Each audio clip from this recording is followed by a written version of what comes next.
Hello, nandito ulit tayo sa Divinesia Road kasi Divinesia Highway. Maganda kasing daanan ito. Pag diretso mo doon papuntang city proper, talagang matraffic. Pero ito maganda. Imagine dati-dati ang mga ito palisdahan. Ayan, ngayon tinambakan, so naging commercial area.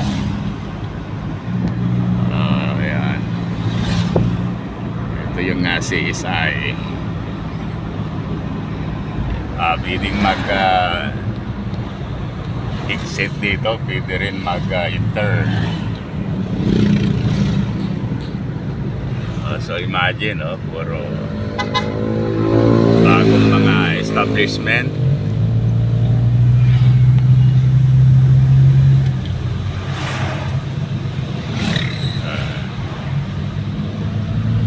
Okay, so anong oras na yun? Mag-alas 8. Ito, maganda rin dito, magpahinga pag morning.